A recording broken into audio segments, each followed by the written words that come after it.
8 ذوالحجہ جب آ جائے، اس میں آپ کو اب مکے سے ہی احرام پہننا ہے، کوئی مسجد عائشہ نہیں جانا، حج کا احرام مکے سے۔ اور بہتر یہ ہے کہ مسجد حرام میں چلے جائیں، غسل خانوں وغیرہ میں وضو کیا، غسل کیا، احرام پہن لیا، اور فجر آپ نے مسجد میں ادا فرمائی۔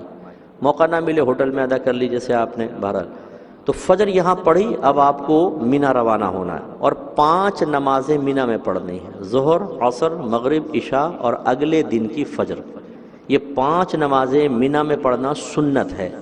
لہذا فرض کر لیں اگر یہ پہلے کا قیام آپ کا کسی وجہ سے نہ ہو سکا تو کوئی جرمانہ لازم نہیں ہوتا، لیکن سنت ہے آپ پہنچ جائیں۔ اچھا، وہاں رش بہت ہوگا، وہی ہم نے جسے آپ کو شروع میں کہا تھا، صبر و تحمل قائم رکھیے گا۔ آپ گھر کا سا آرام ڈھونڈیں، گھر کی سہولت ڈھونڈیں، جیسا آپ صفائی پسند ہے وہاں چاہیں کہ مجھے ویسی ہی صفائیاں ہر جگہ ملیں، رش نہ ملے، یہ نہیں ہوگا۔ بڑے صبر و تحمل کے ساتھ زبان پہ لوک لگا لیں، بس کوئی لفظ منہ سے نکلنا نہیں چاہیے۔ مینا پہنچ گئے، 5 نمازیں آپ نے کمپلیٹ کی، مینا میں فجر پڑی، اس کے بعد اب آپ عرفات کے لیے روانہ ہوں گے۔ معلم کی بسیں ہوں گی، بسوں میں آپ کو لے کر جائیں گے۔ اچھا، پہلے مینا ہے، پھر مزدلفہ ہے، پھر عرفات۔ تو آپ جب مینا سے عرفات جاتے ہیں مزدلفہ سے گزر کے ہی جاتے ہیں، ٹھیک ہے نا، وہ پہنچ گئے عرفات میں۔ یہاں آپ نے ظہر، عصر نمازیں یہاں ادا کرنی ہے، کوئی لمحہ آپ کا ضائع نہیں ہونا چاہیے۔ ظہر کی نماز سے پہلے غسل کا موقع ملے بہت اچھا ہے، ورنہ باوضو رہیں، اور کوشش کریں وضو قائم رہے۔ زیادہ سے زیادہ ذکر الہی کریں، دعائیں جتنی زیادہ مانگ سکے بہت ہی بہتر ہے۔ یہ وقت کھانے پینے کا نہیں ہے، یہ وقت سونے کا نہیں ہے۔ ہاں، اس دن روزہ رکھنا خلاف سنت ہے، یاد رکھیں، ہے تو جائز، لیکن نبی کریم نے روزہ نہیں رکھا۔ میدان عرفات میں جب پہنچے ہیں تو آپ 8 کو دیکھیں مینا پہنچے تھے، اب اگلے دن کی جب فجر ہوئی تو کیا دن آ گیا؟ 9 ذوالحجہ، اس میں آپ میدان عرفات میں مغرب تک وہاں رہے، خصوصاً عصر سے مغرب خوب دعاؤں میں مبالغہ کریں۔ مغرب کے بعد جب غروب آفتاب کا یقین ہو جائے اب آپ باہر نکلیں گے۔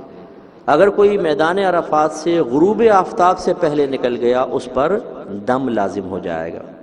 ویسے تو تشریح میں آخر میں کر ہی دیتا، لیکن دم کا مطلب ہوتا ہے ایک بکرا ذبح کرنا یا دمبا، حدود حرم میں اسے دم کہتے ہیں۔ اور اگر اونٹ ذبح کرنا پڑے یا پوری گائے تو اس کو بدنہ کہا جاتا ہے۔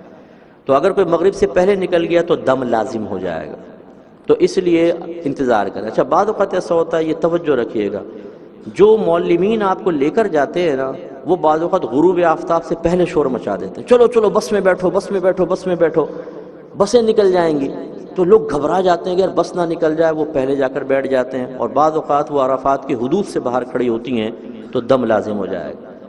میری یہ بات بس یاد رکھیے گا، آپ اگر نہیں آئے بس چل نہیں سکتی، سب کو کاؤنٹ کرنا ہوتا ہے، ایک ایک آدمی کو دیکھنا ہوتا ہے، اس کو دیکھتے ہیں کون کون آ گیا کون کون نہیں، جب تک پورے نہ آئیں بس نہیں چلے گی۔ غروب آفتاب سے پہلے نہیں نکلیے گا۔ آپ نے ظہر پڑھی، عصر پڑھی، مغرب کے ٹائم پہ نکلیں گے لیکن مغرب ادا نہیں کریں گے، ٹھیک ہے؟ مغرب ادا کرنی ہے آپ کو مزدلفہ میں جا کر۔ اب آپ پہنچ گئے، رات ہو گئی غروب آفتاب کے بعد، یہ رات مزدلفہ میں گزارنا سنت کریمہ ہے۔ یہاں پر آپ مغرب اور عشاء ایک ساتھ ملا کر پڑھیں گے، ہمارے آقا صلی اللہ علیہ وسلم کی سنت کریمہ ہے۔ اس طرح کہ اذان ہوگی، اقامت ہوگی، مغرب کے 3 فرض، پھر متصلاً بعض نے کہا اقامت درمیان میں پڑھ دیں، یہ بھی ثابت ہے، پھر مغرب کے عشاء کے 4 فرض، پھر مغرب کے سنت نفل، پھر عشاء کے نوافل سنن اور وتر وغیرہ۔